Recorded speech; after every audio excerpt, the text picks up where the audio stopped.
Good day to be indigenous. Get up, stand up. They are going to become more brutal. Couldn't cut, hitting cut again. Because all the hippies were trying to be Indians anyway. They're going to become more repressive because it's a matter of dollars and their illusionary concepts of power. Hey, Victor. We must live in balance with the earth. And also with recent happenings at Wounded Knee. I am awake. Welcome to Native Roots Radio presents I'm Awake, and I'm your host, Wakanja Hade. Hey, Cudagy Weed, all my friends and relatives in four directions. You are listening to Native Roots Radio presents I'm Awake, and I'm your host, Robert Pilot. Hey, we discuss local, national, Native news and events, and as you know, Chujunk, Native issues are human issues, and human issues are Native issues. Yes, you are right, Dega. This portion of the show is supported by the Minnesota Indian Women's Sexual Assault Coalition. Well, this is day 19 of Native American Heritage Month, and how you holding up there, Haley? I'm holding up pretty dang good. How about you, Dega?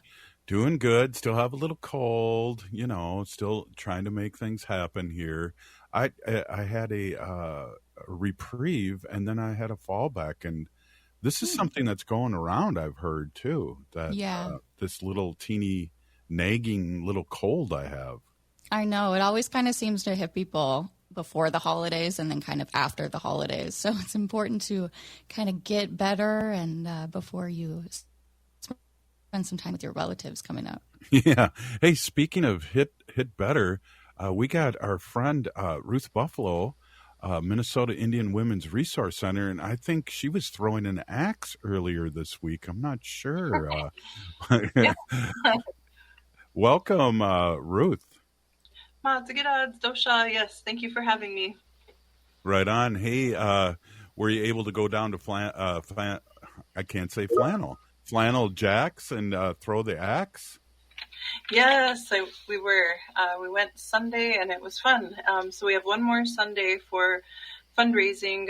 They had selected MIWRC, Flannel Jacks had selected MIWRC as a nonprofit they wanted to help raise funds for in the month of November on Sundays. So 25% of the funds raised or the proceeds that are generated at their business on Sundays, 25% of it goes to MIWRC. That's awesome.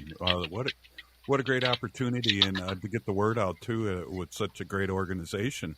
Hey, you were out of town last week and for work. Can you tell us, listeners, a little bit what you guys were doing out of town? Sure. Yep. We were with the Birth Justice Collaborative. It's a Black and Indigenous women's collaborative focused on birth justice.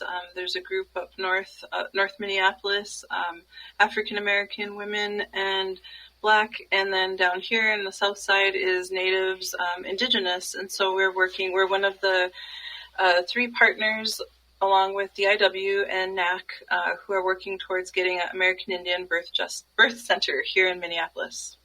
Wow, that's exciting. And I know Minnesota Indian Women's Resource Center used to be really involved in that years ago. So that's great that you guys are doing that again. Yeah, we're super thankful. It's beautiful, beautiful work. It's, I'm a part of, I think like everybody, we have like heavy work that we're a part of. So it's really nice to be a part of something light for once, with birth.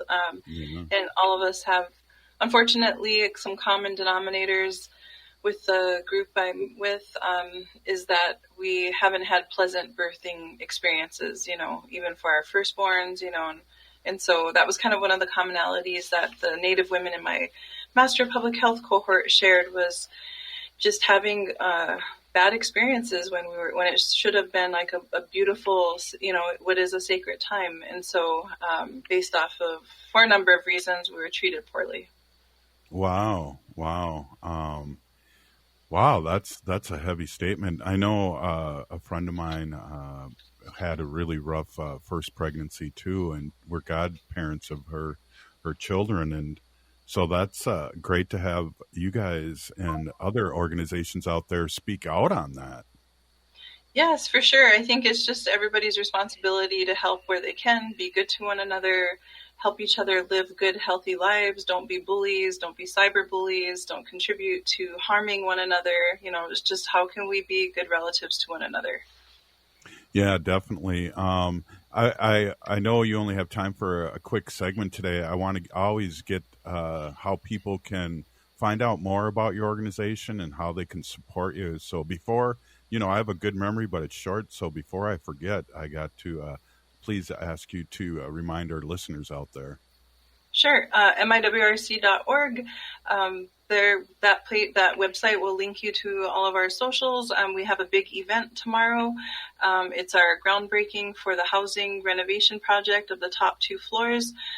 We have tenant housing, and it's a good model. I think that others are replicating, which is good, so it's top 2 floors of MIWRC will be moving from 14 2 to 3 bedroom family units to 24 single units, supportive housing, emergency housing for our unsheltered relatives, and then also having access to the supportive services, direct services that we provide here on the bottom 2 floors.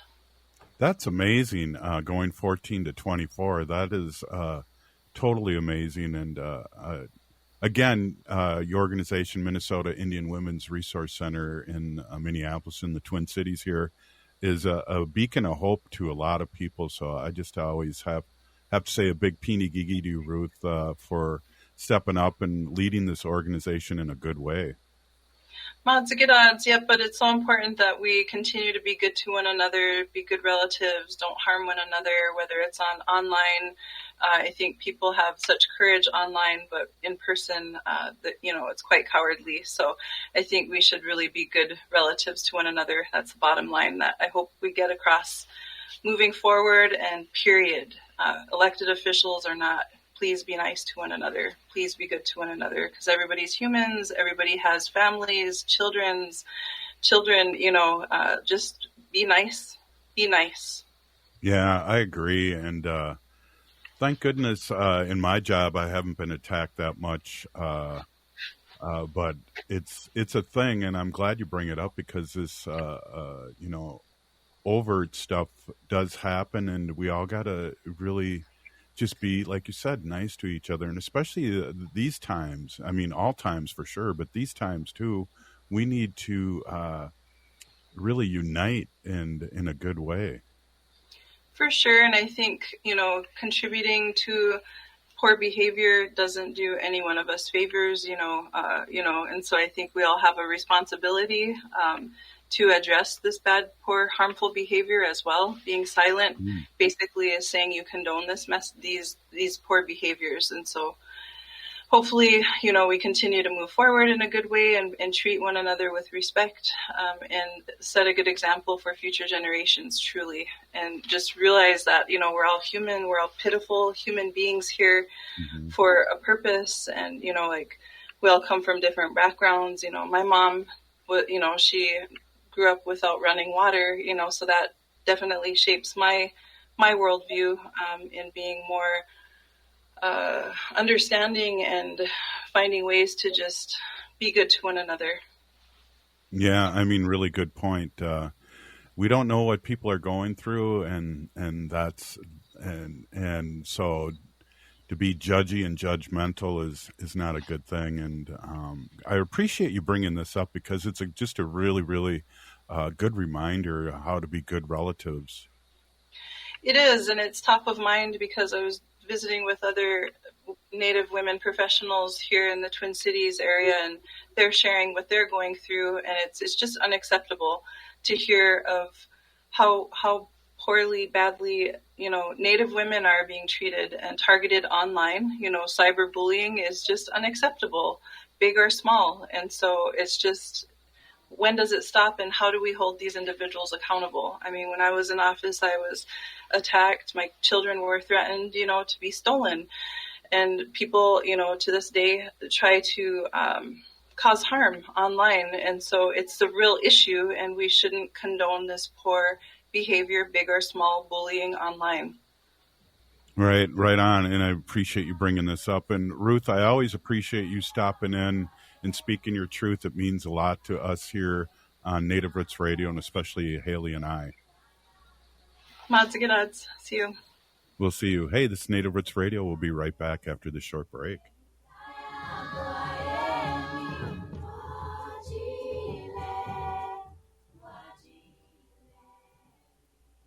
If the statistics say that 1 in 3 Native women and 1 in 6 Native men have experienced sexual assault in their lifetime, it means our whole community is affected by sexual violence. 1 is too many. Don't stand by, stand up. Don't engage in acts of sexual violence, and shut down the dirty jokes, the gossip, the victim blaming and shaming. As a community, we can change the way we respond. Contact the Minnesota Indian Women's Sexual Assault Coalition to attend a workshop to learn more. Sponsored by the Minnesota Indian Women's Sexual Assault Coalition. The city of Minneapolis is now on Native Roots Radio with Minneapolis AIR. AIR stands for American Indian Relations. Guest host Christine McDonald talks to people about important things affecting the city's Native communities. Minneapolis AIR dives into topics like public safety, public health, elections, and so much more. Tune in to Minneapolis AIR on Native Roots Radio from 5 to 6 p.m. on the second Wednesday of every month, right here on AM 950. Thinking about college? Consider checking out Minnesota Private Colleges.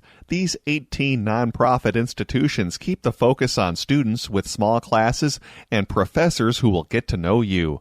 You'll find students from all backgrounds, and no two colleges are alike. And when it comes to cost, they're more affordable than you think. Find the college that's right for you at mnprivatecolleges.org/possible. That's mnprivatecolleges.org/possible. Signing up for $1 bus and train rides with the Transit Assistance Program, or TAP, is quick and easy. Do it straight from your computer or phone by uploading one of the pre-approved documents listed at metrotransit.org/TAP, along with a copy of your ID. They'll mail you a go-to card with a full year of discounted rides. For questions or translation help, call 612-373-3333. That's 612-373-3333. You're listening to Native Roots Radio. This is Spirit from Reservation Dogs. Get up and listen.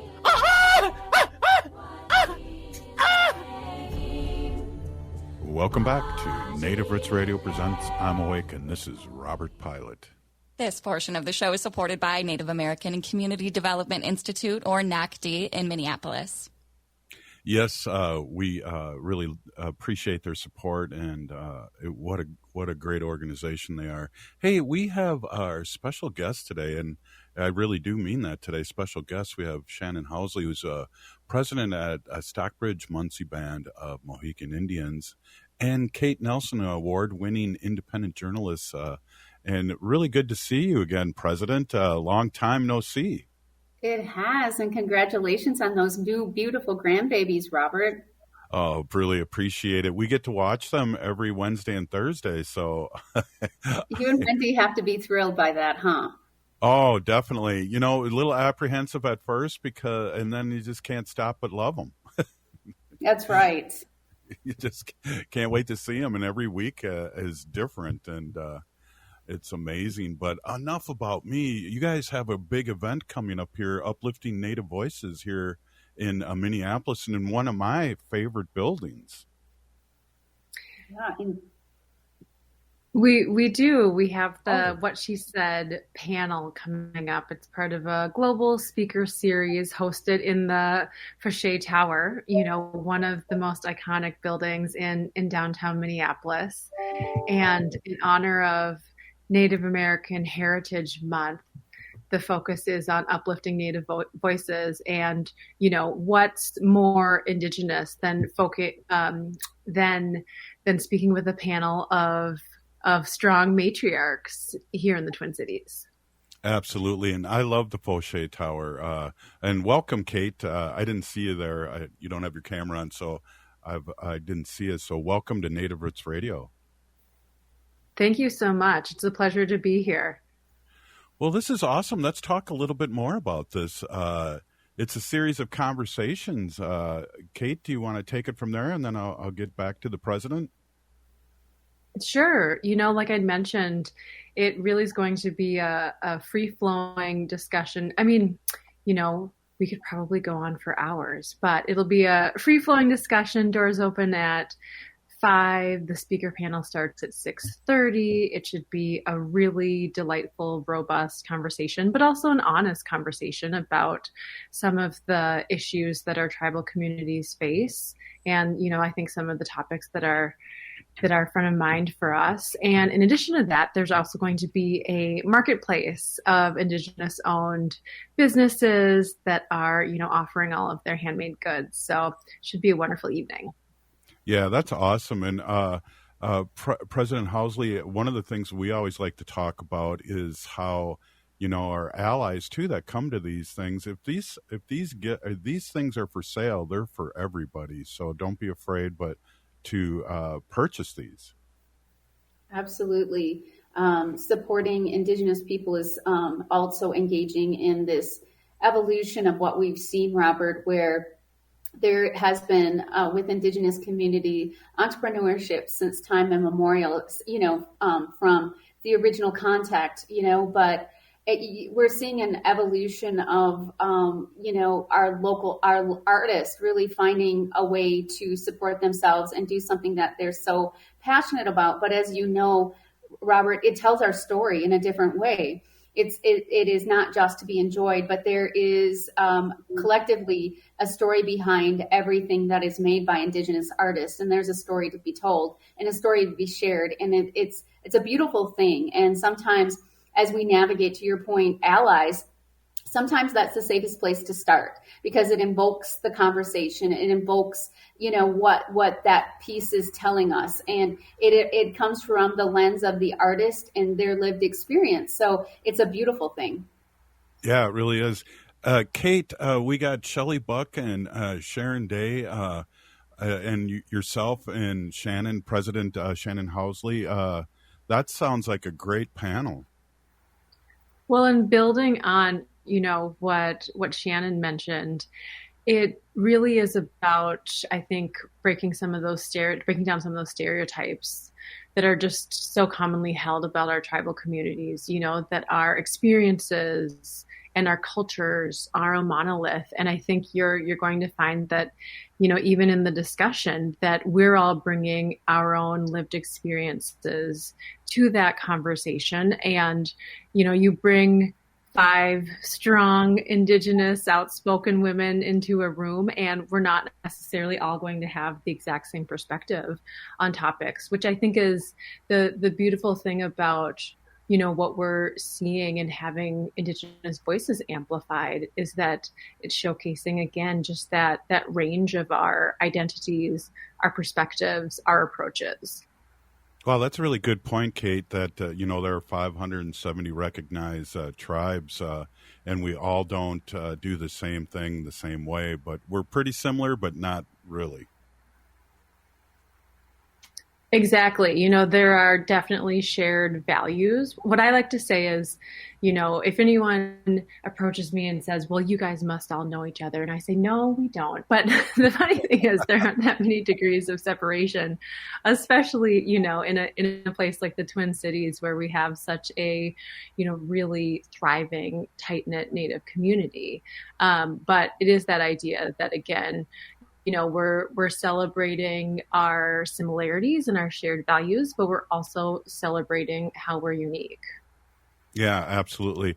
And Shannon, it starts at 5 and then it goes to 6:30, and I like it. It's a mix and mingle, and hanging out. And again, the Fauché is an awesome building, and it was made by the same person that made or designed the Empire State Building in New York. Love the idea of the architecture to tell our story, right, Robert? But it's one of those things, where, like Kate talked about, it's an opportunity to re-engage. We all have foundational perspective, and we all have threads that enjoin us in different ways. But we also celebrate our uniqueness and diversity, and it's just another way to amplify that. Coincidentally, I'm sitting in my hotel room. I'm in Pewaukee at Santa Fe. I'm at the Violence Against Women's consultation. So we have our annual consultation for violence against women. And so it's an interesting time, where we're talking about celebrating women, but we're also here talking about how do we protect our women and our Indigenous relatives, right? And from not just the lens of just, from a sovereign lens of that of, okay, so as nations that self-govern, what does safety look like in our community? What are the unique challenges that we all face to protect our, relatives? And then certainly we're not, as everybody on this call knows, but for your audience, tribal nations are not just race-based, we're politically based. So we have a unique relationship with the federal government for the treaties that we entered into for the dispossession of so many things we lost. But what I will say resoundingly is the one thing we didn't lose in all of that was our spirit and our preservation. We persevere absent any of the challenges that we have, since I always say we've been dealing with challenges for 500 years. And, as you see the climate and the environment change, so does the adaptability and the capabilities of Indigenous communities. And I truly believe Indigenous people, especially Indigenous women, have a lot to teach the world about, our strength, our resilience, and how we navigate the world, because they represent the backbone and lifeblood of our tribal communities. They have the most superpower, right? They bring life to the world. Does it get it any better than that? Well, I agree 100%. And, we're led by our Native women, and I'm glad you brought that up. Kate, we're going to take a quick break here. We're with Kate Nelson, award-winning independent journalist, Alaskan Native, and also President Shannon Holsey, president at Stockbridge Munsee Band of Mohican Indians. And it's really good to see you again. I think the last time I saw you I was wandering around in Washington. I think we were. We were at we were actually at a rally, Robert, for the Hallen versus Brackeen case with the Indian child welfare case. It was being heard at the Supreme Court level. Yeah, definitely. And it's always good to see people like yourself out there supporting all these causes. And I know you're a doer, and it's great to hear from you, Kate, too. We're going to have another segment here and talk a little deeper and about these issues. And Kate, I just really appreciate meeting you for the first time here on Native Roots Radio, and our audience is really lucky to hear from two strong women, along with our producer Haley making it three strong women. So I'm always outnumbered in a good way. Oh. All right. Well, we're going to take a quick short break here. What do we got? About a minute. So yeah. All right. Well, Haley, this is awesome. We have two strong women, and we're talking about a lot of good things that we love to talk about here on Native Roots Radio. Yeah. Please stay with us. We'll be right back.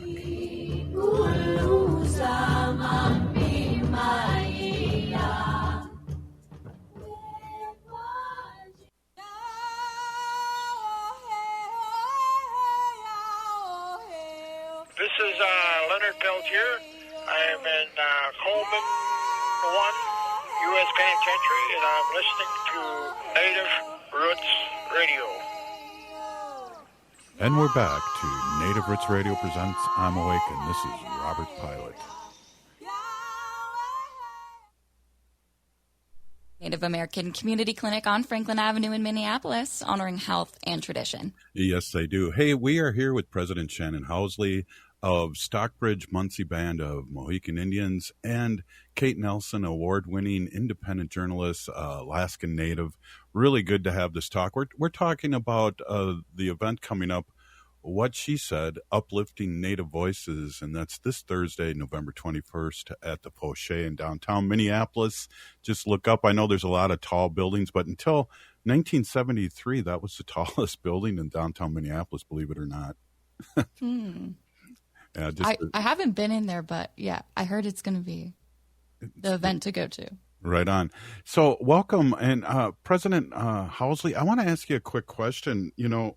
Talk a little bit about your background and how you got to this point in your work. Tell us a little bit about yourself. Absolutely. So, Robert, I'm going on 20 years in tribal government, 10 as the president. So that seems like a significant amount of time, but in tribal politics, it absolutely is. But I feel like I've always been civically engaged, but it was just a matter of, we all find ways to serve our communities. And, especially I feel like, especially for women in my nation, we have been historically underrepresented. I serve as the 4th tribal president, but no tribal president as the first. Number 4 as a woman tribal president, but I'm the only one that has made it past 1 term. So so the fact that I'm going on my 5th term is pretty remarkable. So like anything, we are all engaged in our tribal communities in some capacity. And I'm not title based. I say everybody is a leader in their own right. Everybody has a unique gift to bring their tribal nations or their tribal communities wherever that they are. And so for me, it was, I wanted to, what my goal was to really bring a traditional perspective seated in our culture, language, and tradition, but give a 21st perspective of how we were going to navigate a system or an environment that wasn't necessarily designed for us. I always tease people, I'm like, oh yeah, I'm dual language. And they're like, oh, you speak your tribal language? I said, no, I said, I speak English and I speak the oppressor's language.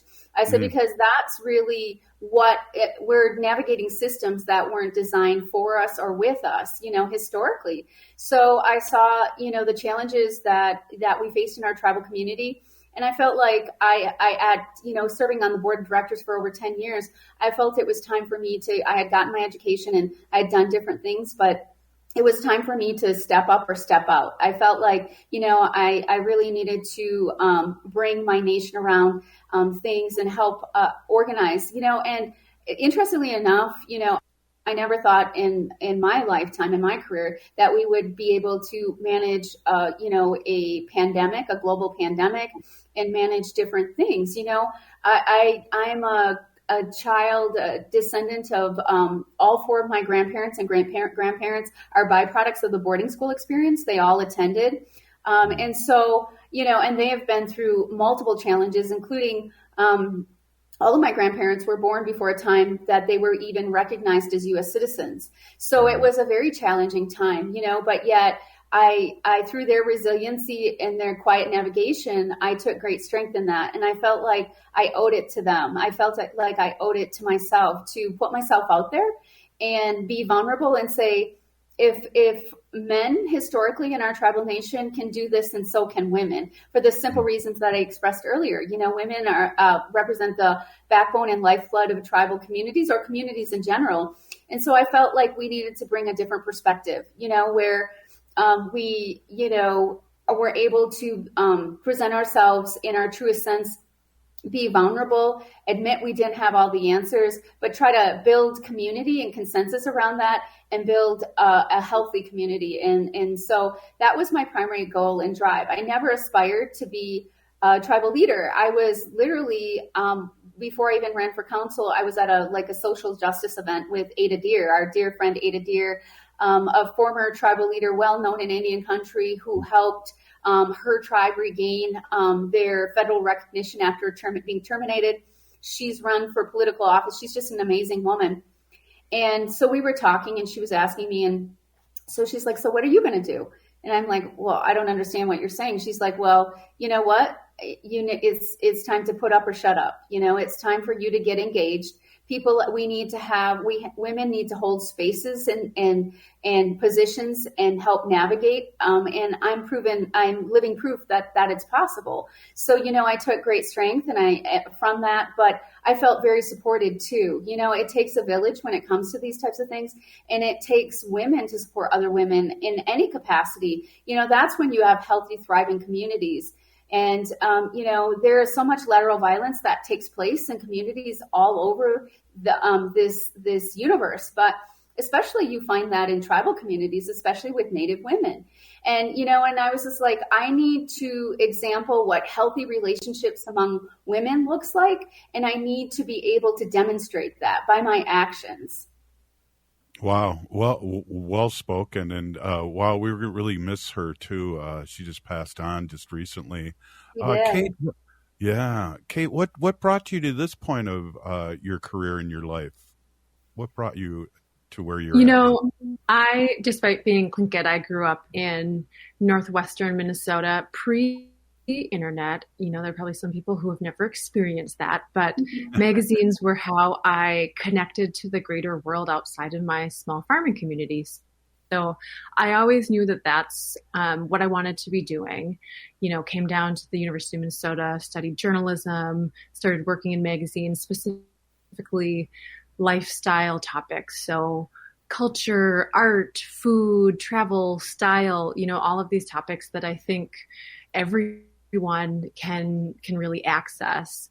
And I was, until very recently, the editor-in-chief of a local magazine called Artful Living. And, it was really in 2020, after George Floyd was killed, that I think so many of us reflected upon, are we doing greater good? Are we, contributing to greater good with our time and our talents? And so how I got to covering Indigenous topics for, national, international media outlets started innocently enough. I wrote one story about Chef Sean Sherman opening up a Wamni, and that really made it clear to me, what a need there was for our stories to be told at this national level on these big platforms, and really to be accessible for non-Native audiences, which I think, our non-Native allies play such an important role in uplifting Indigenous voices, in uplifting tribal sovereignty. And, since then it just really blossomed organically. And now I'm focused on that exclusively. And again, it's still those same topics: art, culture, food, style. And I think, again, those are accessible ways for anyone, but specifically non-Native audiences to learn more about tribal communities. And it's a way for, you might, like Shannon was saying earlier, you might really admire, let's say, someone's style, or you might think that someone's food is really delicious. And I think that that's a way to start a conversation. So that's really, what I'm trying to do with my work. And I hope that journalism, unfortunately, still just has there's such gatekeeping, in terms of what needs to be in place for people to be successful. So typically includes that 4-year college education. It's about who you know. And, there are so many marginalized talents who might not have access to those things. So I really hope that I'm not only, bringing voice to our stories, but helping break down some of those barriers so that, by the time that I'm retiring, I hope that there are dozens of Native journalists who are telling our stories at these levels. Well, Kate, I hate to tell you, but our work, we never retire. I know. Right, President Holsey? No, they don't let you retire. Right. Yeah. Well, that's really interesting. And I'll tell you, Kate, too, how important your work is, because there are so many people out there that want to support Native businesses, Native stories, Native restaurants, and do it in the right way. So that's really important to the larger community, not only us Natives, but, we're still here, and we go through that conversation all the time. And, just to blow our own horn, we're on 30 stations now and have over 200,000 listeners. And people I run into, a little incredible. Different when you were first on the show, huh, President Holsey? But it's still just as important today. Yeah, and and it is important that we run into the community, that how many people do listen, and how many of our white allies out there really appreciate your truth and President Housley's truth. Well, and I think the more of us who can be doing this work with, again, whatever it is that, we have been blessed with in terms of our talents, and just helping really shout our stories, shout our perspectives from the rooftops. There will never be too many of us in this work. I agree, Kate. And I think, just to your point, that medium, right? It's to create, not only to celebrate our diversity and the unique gifts that we all possess, but also it's to create allyship and educate people about the significant contributions we've had to this country since time immemorial. And so, to your point, it invokes conversation. It invokes a safe place for people to ask those questions, and it helps build understanding, right? And it actually creates a level of visibility for young people who often feel invisible. They feel unheard, unseen, and invisible in the larger landscape of the country we live in, even the world we live in. So that is another way to celebrate that in a medium that's multi-layered, multifaceted, and it also allows us to control our narrative, because, many things have been written about us, but it's his story, right? So we have to make sure that we engage in the message and how we want to be presented. And it takes people like Kate and others, Kate and Haley and Wendy and others, and even you, Robert, to get those platforms and mediums out there so people have a way of reaching out to us and within us, and to better understand or conceptualize who we really are as Indigenous people. Yeah, well, I could talk to you people for hours here. This has been great, but I just want to let everyone know it's an event called What She Said, Uplifting Native Voices, starting at 5 o'clock. There was a mix and mingle, and then a panel discussion at 6:30, and then cocktails and connections. And I want to give a quick shout out to Melissa Olson, award-winning reporter at NPR, who's been on the show many times, that she'll be leading the way there. I want to just say a big peeny gigi, Kate, for coming on. Great to see you again, President Shannon Holsey. Always, Robert. Thank you, Robert and Haley, for having us. We look forward to it. Yes, Right on. the pleasure is all ours, and hope to see you on Thursday. Yes. Hey, all right, I'll be there. We'll be right back. This is Native Roots Radio presents I'm Awake.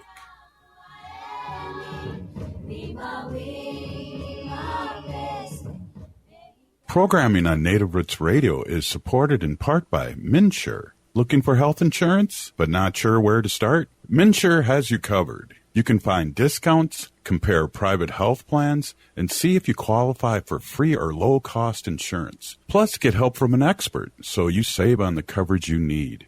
Enroll online by December 18th for coverage starting January 1st. Get started today at mnsure.org. That's mnsure.org. Native Americans are more likely than white or Asian Americans to develop Alzheimer's or other dementias, yet our indigenous relatives remain significantly underrepresented in research. The Alzheimer's Association of Minnesota and North Dakota invites you to a special virtual event addressing dementia prevention and treatment for Native Americans. Join this Friday from 11:30 to 12:30 for a virtual presentation by Dr. William G. Manti as he explores disparities in dementia research and the unique challenges faced by Native American communities. Learn how partnering with tribal nations as essential decision makers can create better outcomes towards finally beating dementia. November is National Native American Heritage Month. This is a time to recognize the systemic barriers to dementia care, such as affordability, faced by 61% of Native Americans. With nearly 102,000 people living with Alzheimer's in Minnesota alone, the need for equitable research and care has never been greater. So join the effort to create a brighter future for our elders. That's a presentation about Alzheimer's and dementia impacting Indigenous Minnesotans this Friday from 11:30 to 12:30. Find the registration link at am950radio.com. Support for Native Roots Radio comes from the Walker Art Center, an art space that's more than the spoon and cherry. Galleries celebrate contemporary visual art, including Indigenous artists like Edgar Heap Birds, Cheyenne and Arapaho Nation, and Jim Demini, Ojibwe. Additionally, films screen in the cinema, and performances are shown on stage. Free every Thursday night and free every day for members and citizens of tribal nations. Learn more at walkerart.org. Again, that's walkerart.org. Anine, I'm Lieutenant Governor Peggy Flanagan, and you are listening to Native Roots Radio. Welcome back to Native Roots Radio presents I'm Awake, and this is Robert Pilot. This portion of the show is supported by Howling for Wolves, protecting wolves for future generations. Howl! That was a good howl. Hey, that's going to be an awesome event. What She Said, Uplifting Native Voices, this Thursday, November 21st, in West Minneapolis on the Fauché Tower. And that's just, that's an awesome building. And, you know, the way it's the way it's constructed too, each floor is like 2 inches, or I want to say 2 or 3 inches smaller than the next floor. Is it really? Yeah, it's really trippy. Wendy and I didn't know had that. our anniversary there one year. Oh, wow. Cool. It was weird too, because I don't know, there was a collapse of a building or something in Florida, and I was afraid of heights all of a sudden. I haven't been since, but it was weird. It was just too close, I guess. I don't know. But does it have a balcony? Can you go outside? no, Like but on you the can top? go on the roof. Oh, you can. Yeah, Okay. it is like the Empire State Building in New York. It's Yeah. crazy. I mean, Have you been to the top of that? of the Empire State Building? Yeah. Yeah, a couple times. Yeah. And good thing And, they have those fences that are like double the height of you. Yeah, and I was years ago. I was at the World Trade Center too, I which remember is that. mind blowing Yeah. to think of. I haven't been to the new one, and that one's huge in New York. Yeah. But soon, maybe soon. But wow, it's great, and anyone can go there. And I guess too, I want to mention just a little bit too that it's very inexpensive to go there, and then they give you a percentage off on your parking, I believe. Yeah, I think reading here, valet parking available at a $10 discounted rate. And I think if you go online, I think tickets might have been $20. Yeah, it's definitely worth it, and For sure. I'm gonna try and make it. I won't be able to make it until after the show, but Right. it would be definitely worth going there and checking it out. And you know, Melissa Olson is again with NPR now, and I met her years ago. She did a documentary on her mother, an audio documentary of her mother being adopted and visiting places that she grew up in, and her mother since has passed away, but it was a great documentary, and I reached out to her after I heard it and had to get her on the show. Yeah, of course. You said NPR, which kind of just got me thinking. Leah Lem, she kind of runs the Native News Initiative with NPR. Yeah. And she has a special screening of her documentary film, Finding Manoomin, A Search for the Spirit of Wild Rice. And this screening is actually tomorrow in St. Paul. It's at 1 p.m., and it'll be at the Kling Public Media Center's UBS Forum in St. Paul. And yeah, that'll be fun. Congratulations, Leah, on that documentary. Can't wait to watch it. The Journey of Wild Rice, Finding Manoomin. Wow, that's very cool. I know. Yeah, just got to shout her out for that one. Yeah, Leah Lim's excellent. A good friend of ours here on Native Roots Radio, and I've been on their show a few times. Her and her brother has a show too on the radio on Amper's network across the Minnesota, I should say. So it's great. You know, I didn't really know that about Kate either. That she was from Minnesota. That was interesting to hear too. Yeah, really cool how she was kind of telling, like, she does magazines and journals and stuff, which I think is like, when you talk about allies and wanting to learn more, and it's like, what kind of resources or what kind of knowledge can we offer? And I think that's going to be comfortable and welcoming and like easy to access, right? And I think magazines and little articles like that are a great way to get started, and also like listening to shows or radio shows like this, and also going to the panel things that they do host. Yeah. Oh no, go to these things. And you know what's really interesting too, Haley? I got to say this too.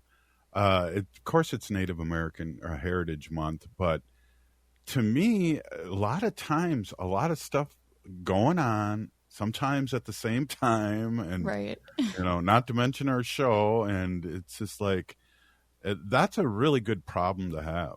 Oh yeah, I know. There's always good things going on, good people in the community hosting, good work, and yeah, it's exciting. It's a good problem to have. Yeah. So, what else is going on here? I mean, let's talk a little bit. Ruth, they have that tomorrow. That exciting thing happening at a Minnesota Indian Women's Resource Center, turning those units into single people units. Now they have capacity to have 24 people staying there on an emergency basis. That's amazing, and that's doing work for the community that is just so valuable. And I know they've been around for 40 years. So if anyone out there, throw them $5 or something, throw them some money at them. It's a really, really awesome organization. Yeah, they have so many programs that help a number of our relatives, and especially our most vulnerable relatives who are unsheltered. And what a great, I'm so happy they were able to get all this building permits approved and ready to go for housing before we get snow on the ground, really. That's huge. And I want to shout out miwrc.org. You can check that out. They do have a donation page as well as a list of their programming. But MIWRC will be having their fall feast on November 25th. It'll be from 5 to 9 p.m., and that address is 2300 15th Avenue South. In Minneapolis, there's going to be a drum ceremony, a blessing of sacred items, a traditional feast, of course, and a giveaway. So it'll be fun. Hey, I think I have our friend Heather Keeler on the line. Heather, are you there? Oh, just a second here. I got to switch you over. Sorry. It's a little quiet. Yeah, I picked the wrong button. Heather, can you hear us? Yeah, I'm here. Hey, welcome. I see you're stuck in traffic. It's good to see you. We only got a few minutes left on the show, but thanks for stopping in. Yeah, and also everybody be careful. I feel like with it being dark and just the weather and stuff too, just travel safe while everybody's out here. Yeah, I mean, I think updates are we're after the election, we're working on legislation. I think it's pretty clear in Minnesota that for us to get some things done in the House, we're going to have some bipartisan efforts. Things I've really worked on and things we've talked about are access to mental health, doing a psychiatric residential treatment facility on the west side of the state, but also, protecting our water and doing the best that we can to shore up, some of the Minnesota things that we can do in light of maybe what could come down from the federal government. And so we're kind of over the hump of being in our feelings about the election and kind of getting right into the work of things. So it's grueling, it's exciting, but we're back at it. That's for sure. So you're in the St. Paul now, working at the Capitol, or are you? Yeah. Oh. So right now, our big thing, that's where I was all day, trying to just work on getting our draft legislation done. So we kind of are ready to go. The list of the committees came out, with us being a tied House. It's interesting because we're going to have co-chairs of the committees. Oh. Not sure how that's going to look. But we'll have staff on both sides to help with that. And then we got the list of committees. And so just the starting point of us really launching to kick off in January for session. Wow. That's coming up quick. And I know I'll be down there talking to you about a few things too. And I suppose the sooner the better, correct? Yeah. And really, the landscape's different this year than it was last year. We are going to have some bipartisan sign-on really before I'm sure any chairs hear any bills and committees in the House, which is a way for us to do good work together. But, it's back on the community and organizers to do work on both sides of the aisle, which I think is probably good, and we can get some good stuff done. So. Well, it's always great to hear from you, Heather. We only have 30 seconds left, but I appreciate you stopping in. The Minnesota Representative Heather Keeler, thank you, a big Peeny for stopping in and doing all the work you do for our community and our state. Thanks. Stay safe. All right, we'll see you. Hey, if you're listening to the show, you're part of the resistance. From Chief Plentycoops, the ground in which we stand on. It's sacred ground. It is the blood of our ancestors. We need to resist, divest, join a group, run for office. We're still here. We are the seventh generation. And free Leonard Peltier now.